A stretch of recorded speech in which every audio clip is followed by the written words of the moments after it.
Right. This is kind of a follow-on from yesterday's, those three that I did yesterday, and probably triggered by those three and a particular response. And it just got me thinking. I mean, the thrust of yesterday's was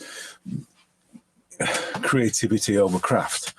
And that was triggered by what Steve Houston said about the traditional way of doing this has always been craft focused, and rightly so. People just want to make replicas of faces, and that's one way to do it. It's important to do it that way. And it was just that for me, I don't know. I can't. I think there's more to it than just craft, because that means with enough, as everybody says, enough practice, anybody can do it. I mean, obviously, there's like a knowing thing, knowing when something's right, knowing when it looks creative or something special. There's a knowing thing, but that aesthetic judgment thing can be taught. That's simply exposing yourself to enough aesthetic and cultural influences. So it's doable, regardless. And people will say you can do it without talent and all the rest of it. And I totally agree. I'm not so sure talent is a thing that,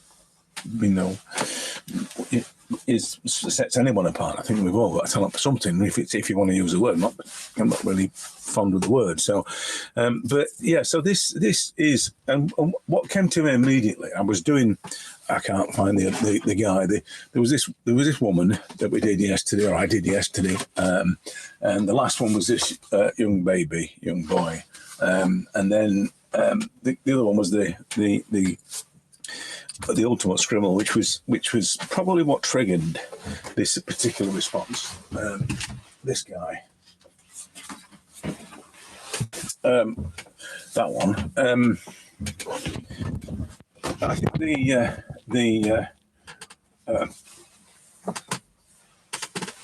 the point that I was trying to make, and I think what maybe got lost, is that there is in that early stage, in the moment when you respond. This is the thing about Robert Henry. He said that you had to, and I don't like to keep quoting him, but it just seems so apt to some of the things he says. That the moment you catch eyes on this person, your eyes fall on this person, is the moment you take stock. You get to know the face. The moment that you measure their mood, and after that it kind of wanes. After that it becomes just a data capturing process, as you said. Colour of their eyes and the tweed, of the scarf or whatever. And I think that is the thing that's underestimated. So people build craft, they craft and engineer. You do a circle like this, and then you've got ellipses like this, and you've got ellipse like that, and then you've got another ellipse that does that. By the time you've crafted all this sort of stuff, the response that you had to this face has waned. You no longer feel that empathy because you're now trying to figure out the structure. And as well as someone saying, the planes of the face, the forms of all this jargon is what people are trying to, use in some way. Well, in a way to make a replica of this face. That's what they're doing, and that's what I was referring to yesterday. This need to construct and engineer. As opposed to respond, and how detrimental that this is to the process of your response, because all of a sudden it becomes a thought process. It becomes not an interrogation, but more of a, as I said, an engineering problem than an actual creative problem. Creativity is the unknown. It's not. It's the bit between knowledge and learning. It's when there's no longer knowledge or learning to explain what's happening. Then we were creative, and that's, you just have to sort of turn the lights out and let the floors creak, and you'll understand what I mean. But that's the point I'm trying to get across, is that it's not about the it's cartridge, by the way, and some fresh homemade charcoal. Look, there's loads of it. All these dirty old stumps of burnt twigs. Some work, some don't. That one looks great, doesn't it? But you can tell. I can tell in a way you probably can't tell. But that is it's not ringing. Charcoal rings. So when it's cooked, it'll ring. Things that'll make a higher note. It's a higher note. So anyway, that's a by the by. Some of these make a higher note if they're cooked properly. So that's just a bit of useless information. Maybe not. Maybe you make your own charcoal and it means something to you. But anyway, so like I say, the whole for me, it's this responsive thing. I can't get away from the responsive. It being a response to something. I can't get away from that. I just think it's, for me, it's the only way that again, this is like yesterday. I was doing those yesterday. I thought, these look like early Picassos, so because of their seemingly randomness about them. You see, the thing is that when I do this, I can see the subtleties of the marks probably before anybody else can, because this is my language that I've sort of, developed, if you like. This is the language that I use, the shorthand, to tell me what I'm looking at. So I can tell pretty early on whether or not things are in the right place. And as you can see, it's now starting to do exactly that. So, but one of the things that struck me about the initial line thing, that the initial lines that you make have everything in them. They have your whole universe. I know that sounds a bit, a bit pompous. I can't think of another phrase, but I thought I might be insulting somebody. But let's say it does.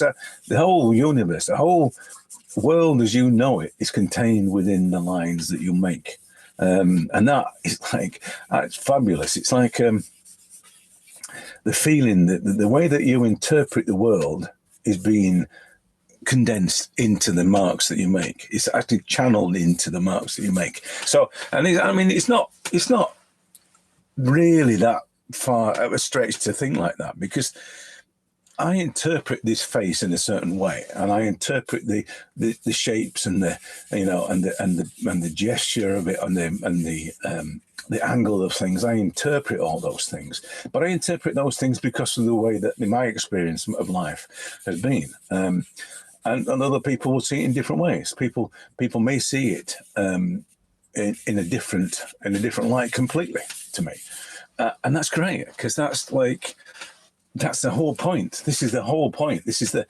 thing that I'm trying to get to, is that you want to construct a face. Well, that's just, exactly the same as everybody else. Construct it exactly the same as everybody else does, whether it's based on your knowledge or a method or a technique.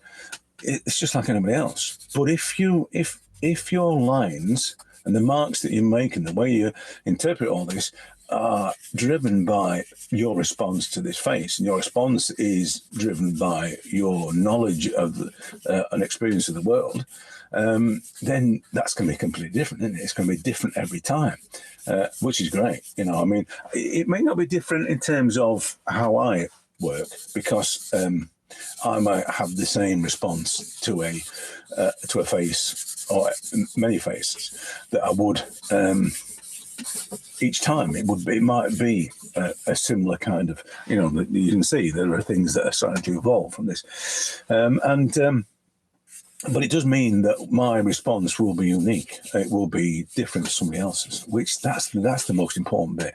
This is the problem when you've got, sort of ateliers knocking out rows and rows of people doing exactly the same thing. that's what's going to happen then is you just got this factory scenario. You know, you've got people doing it exactly the same as anybody else. You know, sort of Florence schools that teach it exactly the same way. Nothing wrong with it. I think that it's fabulous. You know, I wish that I could have that kind of opportunity, because I think that's one of the things as well about art. For instance, I packed in for all those years, for the 30 odd years, but I would have killed for the opportunity to go to Florence or something like that, one of those kind of schools. But it wasn't to me, which is fine. I'm not saying anything about that, but I'm just saying that, you know, that's the whole kind of, I don't know whether or not I'd have survived. I'm too contrary. That's what the problem is. And there's one thing my father told me was, accept nothing, question everything. And I kind of lived by that, you know, that philosophy. It was always why. What? No, is there a better way? Can we do it? Which is why I suppose I ended up being a designer, because I was always looking for a different way, a better way of doing it.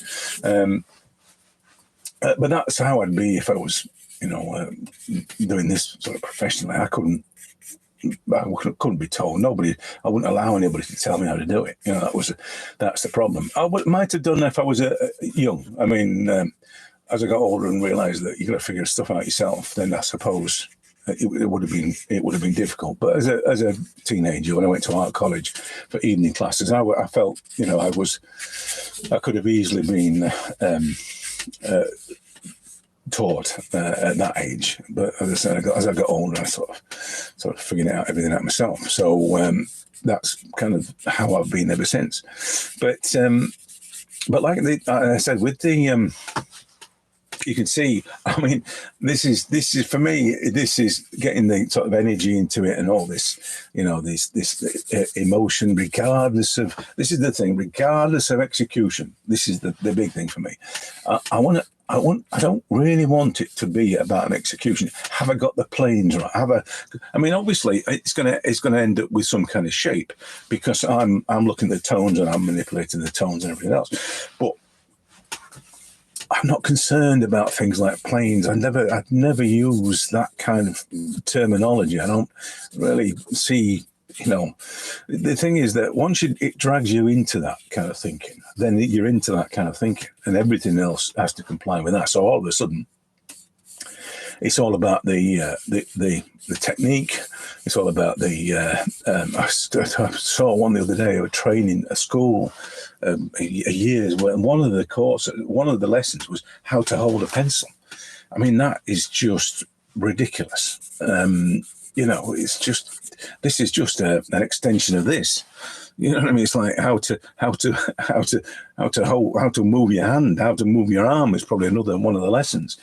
It's ridiculous. But people fall for all this stuff. I mean, I saw one this morning about somebody said that the mistake that most amateurs make, and that's a terrible thing to say, I think we're all amateurs, but anyway, this individual said the one mistake all amateurs make is that they rush they're trying to do it too quickly. And to some extent, I understand why, because you see all these speed ups and these people drawing in 10 minutes and not 4 hours and whatever. And but then you read, say, Robert and Wright, and the very reason what I said to start with about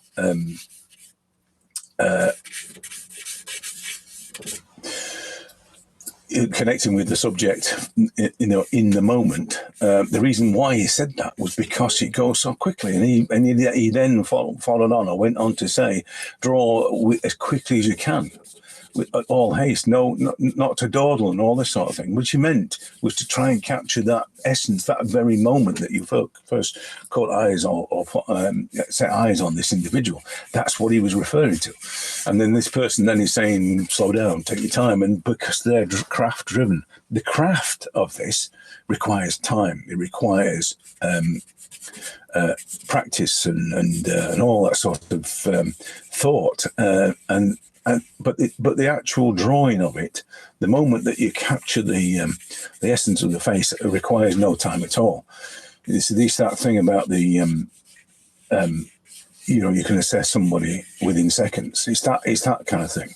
So what you've got to do is try and bottle that skill, because we can all do that. We can all, as I said, work out somebody's move within seconds. So you've got to try and harness that, and not get bogged down by the planes are here and whatever else. You can get into that later, but if you don't capture that first thing, if you don't put all your known universe into these early marks, then you're not going to get them later on when you start to worry about, as I say, the planes and the shape in the face and things. You're not going to catch them later on.